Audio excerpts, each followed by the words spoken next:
नमस्कार, आप सभी को सुबह सुबह का नमस्कार। और जो लोग इंग्लिश जानते हैं उनके लिए गुड मॉर्निंग है। सवाल आज हम करते हैं शिक्षा को लेकर, एजुकेशन को लेकर। तो बीते दिनों करीब 3 से 4 दिन पहले मैं एक प्राथमिक विद्यालय में गया था।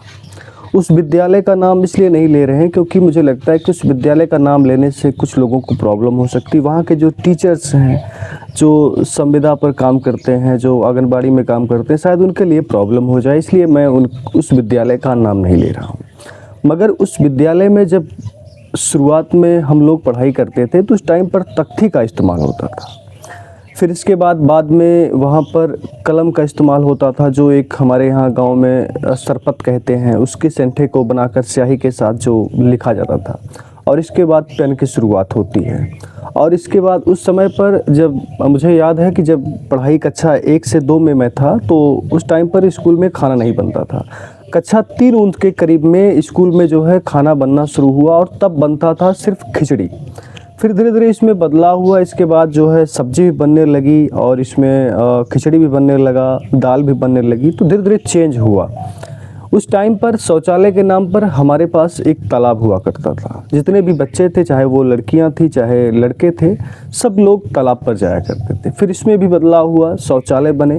हालांकि शौचालय उस टाइम पर 1-2 शौचालय थे, तो उस शौचालय को उस टाइम के जो टीचर्स हुआ करते थे, प्रिंसिपल हुआ करते थे, वो उस शौचालय का इस्तेमाल करते थे। बच्चों के लिए तब भी तालाब था। तो तब में और अब में क्या बदलाव आया है? तब में शौचालय जो बच्चों को के लिए नहीं था या बना था, लेकिन उसका इस्तेमाल टीचर्स कर रहे थे क्योंकि 2 ही था, तो टीचर्स कहाँ जाए, बच्चे कहाँ जाए। अब बच्चों के लिए शौचालय है, मगर शौचालय की जो टंकियां हैं, उसकी जो टोटियां हैं, आज भी वो जर्जर हैं, कहीं काम नहीं करती तो कहीं टूटी पड़ी हैं। खाने की बात करते हैं तो जब उस टाइम पर 3 से 4 क्लास में मैं पढ़ता था, तो उस टाइम पर जब खाना बनना शुरू हुआ है स्कूल में, रसोइया का काम यानी कि मिड डे मील का, तो उसमें जिस जगह पर बैठकर हम लोग खाना खाया करते थे, उस समय पर बात करें 2006, 7 या 8 की बात करते हैं हम, तो उस टाइम पर जिस जगह पर हम लोग बैठकर खाना खाया करते थे, आज भी उसी जगह पर बच्चे बैठकर खाना खाते थे। उस टाइम पर भी हम लोग ज़मीन पर बैठकर खाते थे, फर्श पर बैठकर खाया करते थे, आज भी वो उसी फर्श पर बैठकर खाया करते थे। तो अब उस समय से अब इस समय में क्या हुआ है कि तब वो फर्श नई बनी थी तो ठीक ठाक थी, लेकिन अब वही फर्श साल बीतने के बाद टूटी फूटी है, लेकिन बच्चे अब भी उसी फर्श पर, टूटे फूटे फर्श पर बैठकर खाना खाते हैं। उनके लिए अब व्यवस्था क्या है? टाट पट्टी है। यानी कि अगर देखा जाए तो जो बदलाव होना चाहिए बच्चों को खाने पीने के लिए, वो बदलाव नहीं हो पाया है। जगह वही है, फर्श वही है, खिलाने का तरीका बिल्कुल वही है। तो जैसे हम स्कूल में पहुंचते हैं तो लोगों को लगता है कि शायद कुछ वीडियोस बनाने के लिए आए हैं हम। तो वहाँ की जो प्रधानाध्यापक हैं, प्रिंसिपल है, वो आती हैं, वो कहती हैं, भैया किस लिए आप आए हैं? हमने कहा कि नहीं, हम तो बस इसी स्कूल में पढ़ते थे, तो कम से कम हमने सोचा कि चलो देख लेते हैं कि तब में अब में क्या बदलाव आया है। मगर बदलाव बहुत विशेष नहीं है। हाँ, शौचालय ज़रूर बन गए हैं, शौचालय का इस्तेमाल अब बच्चे करने लगे हैं। और जो खाने की व्यवस्था, रसोइया की जो व्यवस्था है, वही सेम टू सेम पुरानी व्यवस्था है। सोमवार में एक दिन फल मिलता है और बाकी फर्श और ज़मीन पर बैठकर बच्चों को खिलाया जाता है। और रही बात खाने की क्वालिटी, तो खाने की क्वालिटी तो मुझे नहीं लगता कि बहुत ज़्यादा ठीक ठाक थी, क्योंकि वही मतलब मसाले, आलू, सब्जी, यही सब थे। कुल मिला के अगर आप ये चाहते हैं कि किसी विद्यालय में हम जाएं, उस विद्यालय की वीडियोस को दिखाएं, तो उससे क्या होगा? उससे जो वहाँ के जो 1-2 टीचर्स हैं, एक तो उस विद्यालय में पहले जब 2005-06 की बात मैं करूँ तो लगभग 3 से 4 टीचर्स हुआ करते थे। आज उस विद्यालय में सिर्फ 2 हैं।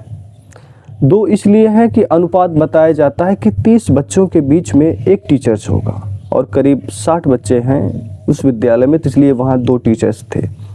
मगर अगर हम जिस टाइम पर हम पढ़ाई करते थे, उस टाइम पर अगर याद किया जाए तो करीब उस टाइम पर मुझे लगता है कि 175 या करीब इतने बच्चे हुआ करते, लेकिन तब 4 से 5 टीचर हुआ करते थे।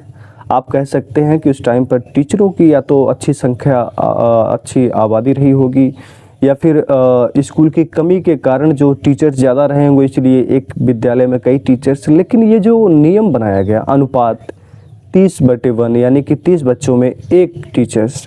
तो ये थोड़ा सा मुझे लगता है कि इस पर भी सरकार को ध्यान देना चाहिए। और अगर आप किसी एक विद्यालय, किसी एक टीचर्स के ऊपर सवाल खड़े करते हैं तो इससे बहुत कुछ बदलने वाला नहीं है। ऊपर का अधिकारी जो है कहेगा ठीक है हम जांच करवाएंगे, लेकिन जब तक वो अधिकारी और ऊपर लेवल यानी कि सरकार के लेवल तक इस चीज़ को देखा नहीं जाता, इसमें सुधार नहीं किया जा सकता, तब तक एक टीचर्स, एक स्कूल का, विद्यालय का जो प्रिंसिपल है वो बहुत सारी चीज़ों को नहीं सुधार सकता। इसको सुधारने के लिए एजुकेशन जो मिनिस्टर हैं हमारे उत्तर प्रदेश के, उनको देखना चाहिए। कई विद्यालयों में अब भी ये सारी समस्याएं हैं। तो इस वीडियो का मतलब ये बनाने का था कि जहां आज शिक्षा सबसे बड़ा मुद्दा है, जेन अल्फ़ा हो, जेन जी हो, वैसे में सरकार, आप देखिए कि बताया जाता है कि 2016-17 का जो बजट था एजुकेशन का वो करीब 16% था, आज करीब 13 से 14% है। जहां इस बजट को बढ़ना था वहीं ये बजट कम हो रहा है। धन्यवाद, नमस्कार। आप देखते रहिए आपकी बात यूपी 45।